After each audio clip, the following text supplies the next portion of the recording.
नमस्कार दोस्तों, स्वागत है आपका द बॉन्ग टॉक शो में। आज हम बात करेंगे क्वाड्रिलेटरल सिक्योरिटी डायलॉग यानी कि क्वाड की। क्वाड को इस वक्त एशियन नेटो के रूप में भी देखा जा रहा है। करंटली क्वाड में 4 कंट्रीज अवेलेबल हैं: United states of America, India, Japan and Australia.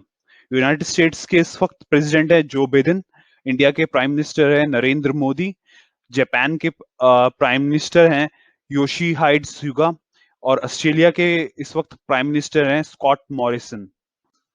सो हम आज बात करेंगे क्वाड कंट्रीज का कॉन्सेप्ट क्यों सामने आया, इसके current goals. Currently quad countries का सबसे बड़ा गोल है वो है चाइना की इन्फ्लुएंस साउथ चाइना सी या जियोपॉलिटिकल और मिलिट्री, इसको कंटेन करना। ये इस पर्टिकुलर ग्रुप का फॉर्मेशन का मेन रीजन है। इसके अलावा दो अलग गोल्स के बारे में बात करें जो क्वाड की है इस करंट सिचुएशन में, वो है कोरोना वायरस के रिलेटेड में वैक्सीन मैन्युफैक्चर को इनहेंस करना। इसके लिए अमेरिका एंड जापान फाइनेंस करेंगे, इंडिया मैन्युफैक्चर करेगा और ऑस्ट्रेलिया सप्लाई चेन में हेल्प करेगा।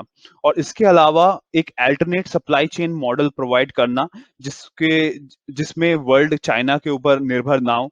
आपने देखा ही होगा कोरोना वायरस की सिचुएशन के वक्त चाइना में जब मैन्युफैक्चरिंग इंडस्ट्री बंद हो गई थी, तो इन यूरोप, इन यूएसए और all around the world ventilator, mask और अदर रॉ मटेरियल्स और इंपॉर्टेंट मटेरियल्स की कमी हो गई थी। सो क्वाड का कॉन्सेप्ट इसलिए भी जरूरी है कि ये एक अल्टरनेट सप्लाई चेन बनाना चाहते हैं जिसपे इनको डिपेंडेंट ना होना पड़े चाइना के ऊपर किसी भी मटेरियल के रिगार्डिंग।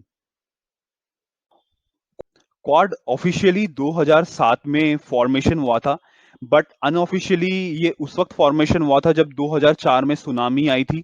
सो इन चारों कंट्रीज ने एक ग्रुप बना के ह्यूमैनिटेरियन एंड रेस्क्यू ऑपरेशन में साथ कोऑर्डिनेट किया था, so to reduce the effects of the tsunami in Asian countries or the coastal countries that were affected by the tsunami। और जब क्वाड का फॉर्मेशन हुआ था तो मालाबार एक्सरसाइज में ये चारों की चार कंट्रीज एक साथ आई थी। Basically Malabar military exercise 3 countries की हैं: इंडिया, जापान और यूएसए। सो 2007 में ऑस्ट्रेलिया को भी इस पर्टिकुलर एक्सरसाइज में इंक्लूड किया गया था। क्वाड का जो कॉन्सेप्ट है वो वीक इसीलिए पड़ गया था क्योंकि ऑस्ट्रेलिया ने अंडर केविन रुड, ये उस वक्त उनके प्राइम मिनिस्टर थे, उनके अंडर अपने आप को विड्रॉ कर लिया था क्वाड कॉन्सेप्ट से। इसका बहुत बड़ा मेन रीजन है ऑस्ट्रेलिया का बहुत बड़ा एक एक्सपोर्ट का हिस्सा है जो है वो चाइना को जाता है। So if China if Australia कोई एक ऐसे ग्रुप को ज्वाइन करता है जो चाइना को कंटेन करने में या चाइना को खुश नहीं रख पाता है, तो ये इफेक्ट करता है इनके एक्सपोर्ट्स बिजनेस पे। सो उस वक्त के प्राइम मिनिस्टर केविन रूड ने अपने आप को विड्रॉ कर लिया था इस पर्टिकुलर कॉन्सेप्ट से। इंडिया की बात करें तो India under the prime minister of Manmohan Singh, ये मतलब नहीं चाहते थे कि अपने नेबर्स में कुछ प्रॉब्लम्स हो। सो इंडिया की चाइना के विरुद्ध बहुत ही सॉफ्ट इंटरनेशनल नीति रही थी। इंडिया कभी भी चाइना को कंटेन नहीं करना चाहता था, ये एज ए पार्टनर देखना चाहते थे चाइना के साथ। आपको ध्यान भी होगा with Manmohan Singh as a prime minister, India के कुछ ज्यादा इश्यूज नहीं थे चाइना के साथ उस वक्त। 2009 से 2017 की बात करें तो 2013 में चाइना में गार्ड का चेंज होता है। जी जिनपिंग इनके प्रेसिडेंट बनते हैं और उसी वक्त काफी असर्टिव फॉरेन पॉलिसी चाइना के की ओर से लागू की जाती है।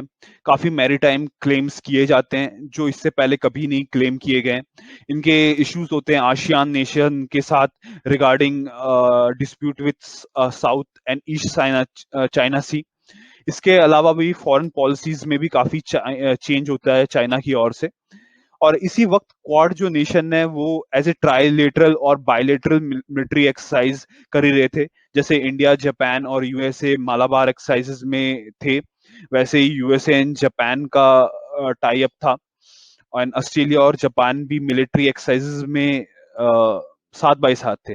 बट इन चारों कंट्रीज कभी भी एक साथ नहीं आई कोई भी एक मिलिट्री एक्सरसाइज करने के लिए। कुछ ऐसे रीजंस के कारण अराउंड द वर्ल्ड जिसके कारण क्वाड का जो कॉन्सेप्ट है वो रिबॉर्न हुआ है। सो बात करेंगे एक बहुत मेजर इशू की और ताइवान की डेमोक्रेसी का। ताइवान को चाइना हर समय अपना पार्ट कंसीडर करते आया है, लेकिन ताइवान में एक पूरी एक इंडिपेंडेंट गवर्नमेंट चलती है जो कि उनके पीपल के द्वारा इलेक्ट की गई है। लेकिन क्योंकि चाइना ताइवान को हर समय अपना हिस्सा बताते आया है, सो ये उधर की डेमोक्रेसी या गवर्नमेंट को नहीं मानता। या फिर आपने देखा ही होगा यूएन यूएन के अंदर ताइवान को किसी रिकॉग्नाइजेशन नहीं मिली हुई है। सो चाइना ताइवान को हथिया लेना चाहता है बाय हुक एंड क्रुक। ये मिलिट्री एक्सरसाइज के द्वारा भी उधर पे थ्रेट करते हैं, या ताइवान की जो स्पेस बाउंड्री है उसको भी बार बार ब्रीच करते हैं। इसके अलावा बात करें हांगकांग की करंट सिचुएशन की ओर, सो यहाँ पर एक ऑटोनोमस स्टेट था हांगकांग, जहां पर चाइना ने अपनी खुद की गवर्नमेंट, सेकेंड गवर्नमेंट स्टैब्लिश कर दी है। यहाँ की जो डेमोक्रेसी गवर्नमेंट है वो बस नाम की ही रह गई है, उसके पावर्स बहुत ज्यादा कम कर दिए गए हैं। सो वहां पर बहुत ज्यादा वायलेंट प्रोटेस्ट हुए हैं लास्ट ईयर्स। और बहुत बड़े मुद्दे की बात करें तो corona virus situation around the world, एक बहुत बड़ा गुस्सा है पूरे वर्ल्ड का चाइना के ऊपर रिगार्डिंग कोरोना वायरस, क्योंकि ये बहुत ज्यादा मैनिपुलेटिव थे early early in the situation. So इसके कारण पूरे ऑल ओवर द वर्ल्ड अभी इकोनॉमी सफर कर रही है। आपने देखा ही होगा डेथ केसेस लगातार बढ़ते जा रहे हैं ऑल ओवर द वर्ल्ड।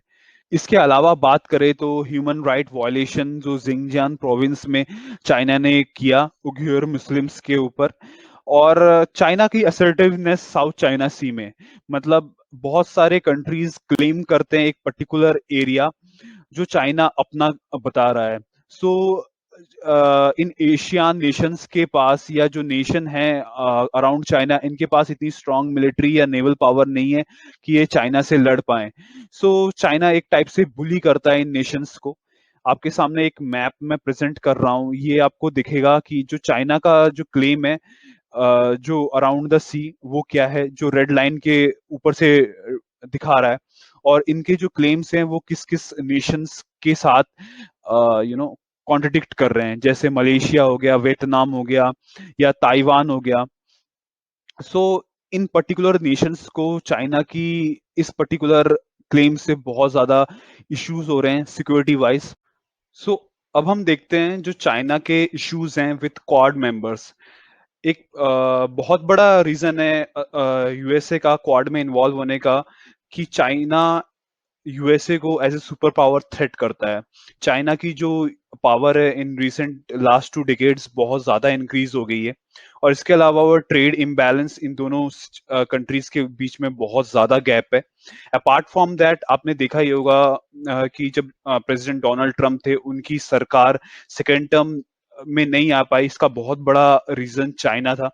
जो कोरोना वायरस से यूएस की इकोनॉमी को इफेक्ट हुआ, उधर पे बहुत लोगों की जान गई है, और इकोनॉमी भी पूरी तरह क्रम्बल कर रही है। सो यूएसए भी बहुत हद तक गुस्सा है चाइना से related to this issues. So Australia की बात करें तो ऑस्ट्रेलिया को 3 फ्रंट्स पर चाइना से बहुत ज्यादा इश्यू है। एक कोरोना वायरस, एक टैक्सेस, और cyber bully. Corona virus situation में ऑस्ट्रेलिया पूरे ऑल ओवर द वर्ल्ड को लीड कर रहा था कि एक फेयर इंक्वायरी बैठे जो चाइना के अगेंस्ट रहे, जो कि देखे कि चाइना ने जिस हिसाब से हैंडल किया इस कोरोना वायरस सिचुएशंस को, उसके खिलाफ रिपोर्ट जनरेट हो। इसीलिए चाइना ऑस्ट्रेलिया से बहुत ज्यादा गुस्सा था। चाइना ने बहुत सारे टैक्सेस इंपोज कर दिए ऑस्ट्रेलियन गुड्स जो कि चाइना इंपोर्ट करता है। इसके अलावा भी चाइना ऑस्ट्रेलिया के जो रिसर्च सेंटर हैं या कॉलेजेस हैं जहां पर रिसर्च की जाती है, वहां पर साइबर अटैक्स काफी पैमाने पे करता है।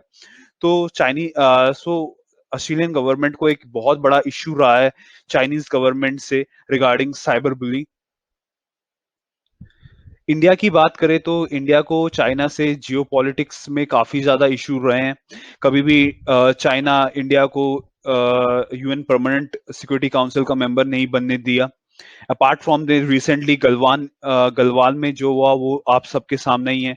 हमारे 20 से ज्यादा जवानों ने अपनी शहादत दे दी थी, क्योंकि चाइना अपने आप जो रीजन था उसका स्टेटस को चेंज करना चाह रहा था। जापान और चाइना में हर समय डिस्प्यूट्स चलते रहे हैं। करंटली इनके बीच में एक बहुत मेजर डिस्प्यूट है ईस्ट चाइना सी में, जहां पर इन दोनों नेशंस के जो क्लेम्स है वो ओवरलैप करते हैं। इसके अलावा चाइना के कुछ जो महाद्वीप हैं, जो जापान अपना क्लेम करता है वो चाइना अपना मानता है, अपने मैप्स में दिखाता है। ये एक बहुत मेजर इशू है जापान का चाइना के साथ। Apart from that, a rising और a strong China is never in the favour of Japan too. इस वीडियो का समापन यही है। इस वीडियो को आपको यदि पसंद आए तो पक्का लाइक एंड सब्सक्राइब करें और शेयर करें कि ये मैक्सिमम लोग देख सकें ये video. Thank you and have a wonderful day ahead.